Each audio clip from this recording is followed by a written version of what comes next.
Hello मित्रांनो, माझ्या YouTube चॅनलवरती मी सर्वांचं हार्दिक स्वागत करत आहे। आजच्या या व्हिडिओमध्ये शिक्षक भरतीच्या संदर्भामध्ये एक अपडेट आलेली आहे। त्या संदर्भामध्ये आपण एक व्हिडिओ पाहत आहोत।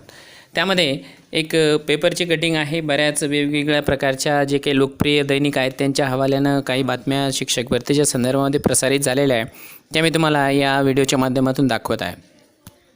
त्यामध्ये शिक्षक भरतीची जी जाहिरात आहे ती पुढील आठवड्यामध्ये 20 ते 22 फेब्रुवारीपर्यंत येऊन जाईल पोर्टलवरती असं सांगितलेलं आहे। त्याच्याबरोबरच एक अजून सर्वात घातक आणि आपल्या सर्वांसाठी खूप निराशाजनक अशी जी बातमी आहे ती म्हणजे 10,800 जागांवरच शिक्षक भरती होणार आहे।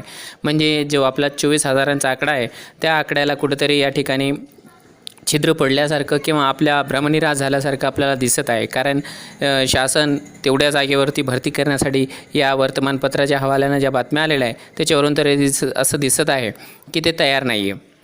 या वर्तमानपत्रामध्ये शिक्षण आयुक्त विशाल सोळंके सर यांचंही एक स्टेटमेंट छापलेलं आहे की शिक्षक भरतीची प्रक्रिया पूर्ण होण्यासाठी शिक्षण विभाग वेगाने काम करत आहे। तसेच जास्तीत जास्त जागावर शिक्षक भरतीचा प्रयत्न केला जात आहे। साधारणपणे 10 ते 15,000 जागावर भरती होण्याची शक्यता आहे। शिक्षक भरतीसाठी उपोषण करणाऱ्या उपोषणकर्त्यांशी संवाद साधून त्यांना सुरू असलेल्या प्रक्रियेची माहिती दिली। तसेच उपोषण सोडून मुलाखतीची तयारी करावी असे आवाहन देखील मी केलेले आहे। अशा प्रकारचं एक स्टेटमेंट माननीय शिक्षण आयुक्त विशाल सोळंके सरांचा आहे। ते या वर्तमानपत्रामध्ये छापून आलेलं आहे। त्याचबरोबर पुढारी नावाचं जे वर्तमानपत्र आहे त्याच्यामध्ये असं छापून आलेलं आहे की स्थानिक स्वराज्य संस्थांमध्ये पदवीधर शिक्षक आणि विना पदवीधर शिक्षक असे 2 संवर्ग आहेत। यातील पदवीधर शिक्षकांची भरती प्रक्रिया कशी करावी याबाबतची नियमावली नसल्यामुळे 4,000 शिक्षकांच्या जागांबाबत संभ्रम निर्माण झाला आहे। या संदर्भात शिक्षण विभाग आणि ग्रामविकास विभाग यांच्यात कोणताही समन्वय नसल्याचे दिसून येत आहे। याबाबत तोडगा काढण्यात आला तर साधारण 15,000 जागांवर शिक्षक भरती होण्याची शक्यता आहे। म्हणजे हा 4,000 जागांचा सध्या तरी वाद आहे। जर या 4,000 जागांचा वाद मिटला तर निश्चितच 15,000 जागा किमान या भरतीमध्ये येऊ शकतील असं या वर्तमानपत्राचं म्हणणं आहे।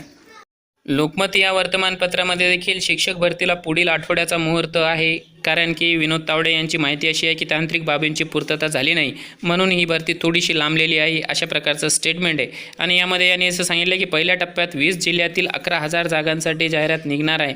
यांचे रोस्टर पूर्ण करण्याचे काम सुरू आहे। यात प्राथमिकच्या सर्वाधिक 8,500 तर माध्यमिकच्या 2,500 जागांची भरती प्रक्रिया सुरू होणार आहे। काही जिल्ह्यातील आंतरजिल्हा बदल्यांची प्रक्रिया अद्याप सुरू आहे।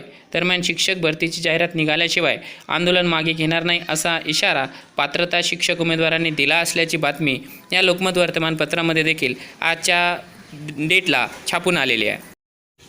त्याच्याचबरोबर महाराष्ट्र टाइम्समध्ये ही बातमी छापून आलेली आहे की 6वी ते 8वीच्या शिक्षकांसाठी नियम तयार नसल्याने संभ्रम झालेला आहे आणि त्याच्यामुळे शिक्षक भरतीला या नियमांमुळे ब्रेक लागलेला आहे। याच्यामुळे आपली जी शिक्षक भरतीची जाहिरात आहे 20 फेब्रुवारी किंवा 22 फेब्रुवारीपर्यंत येण्याची शक्यता आहे। याच्यामध्ये त्यांनी त्याच गोष्टीचा उल्लेख केलेला आहे की जे 4,000 शिक्षक आहेत जे की माध्यमिकचे आहेत त्यांच्यासाठी कोणत्या नियमानं त्यांची भरती केली जावी। जे की पदवीधर आहेत त्यांचं नेमकं कोणत्या नियमानुसार त्यांची भरती केली जावी त्याबाबत अजून शासनानं नियमच ठरवलेला नाही आहे।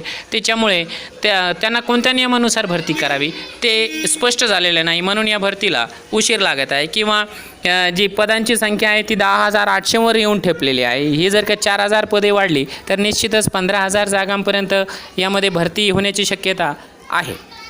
त्याचबरोबर दैनिक प्रभातमध्ये बातमी आलेली आहे की शिक्षक भरतीला लवकरच मुहूर्त लागणार आहे आणि शिक्षक आयुक्तांची नवीन घोषणा आहे की 11,000 जागाच भरल्या जाणार आहे। आणि त्यामध्ये असंही सांगितलं आहे की शिक्षण आयुक्तांची डोकेदुखी वाढत आहे। शिक्षक भरतीसाठी आंदोलन करणाऱ्या राज्यातील उमेदवारांकडून सारखे फोन व्हॉट्सअप मेसेजेस येत असल्यामुळे शिक्षण आयुक्त विशाल सोळंके यांची डोकेदुखी वाढत चाललेली आहे।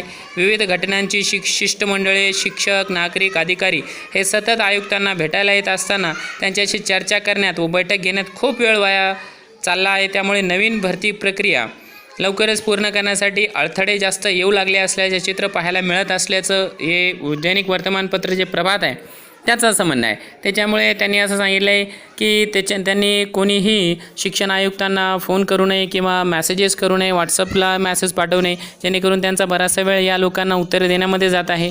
कारण ते जास्तीत जास्त वरिष्ठ अधिकाऱ्यांशी भेटीगाठी करत आहेत आणि त्याच्यामुळे जेवढ्या लवकर ती प्रोसेस पूर्ण होईल ह्या भरतीची प्रक्रिया देखील तेवढ्याच लवकर पूर्ण होईल। या वर्तमानपत्रामध्ये अजून असं सांगितले की राज्यातील 20 जिल्ह्यांमधील प्राथमिक व माध्यमिक शाळांच्या बिंदू नामावली तपासून तयार झाल्या आहेत। या पवित्र पोर्टलवर अपलोड करण्याचे कामे चालू आहे। प्राथमिक शाळांमध्ये 8,500 व माध्यमिक शाळांमध्ये 2,500 शिक्षकांच्या पदांसाठी आता लवकरच जाहिरात काढण्याचे नियोजन करण्यात आले आहे, असे सोळंकी यांनी जाहीर केले। माध्यमिक शाळांच्या 1,492 संस्थांमध्ये शिक्षकांच्या जागा रिक्त आहेत। यातील 800 संस्थांची बिंदू नामावली तयार झाली असून यातील 400 संस्थांनीच बिंदू नामावली पोर्टलवर अपलोड करण्यात येणार असल्याचे या वृत्तामध्ये सांगितलेलं आहे। त्याच्यामुळे इयत्ता 6वी ते 8वीसाठी पदवीधर शिक्षकांसाठी ग्रामविकास 4,000 जागांच्या बाबत लवकरच निर्णय घेईल, कारण या जागांच्या भरतीचा तिढा अद्याप सुटलेला नसल्याचं वृत्त या वर्तमानपत्रामध्ये छापून आलेलं आहे।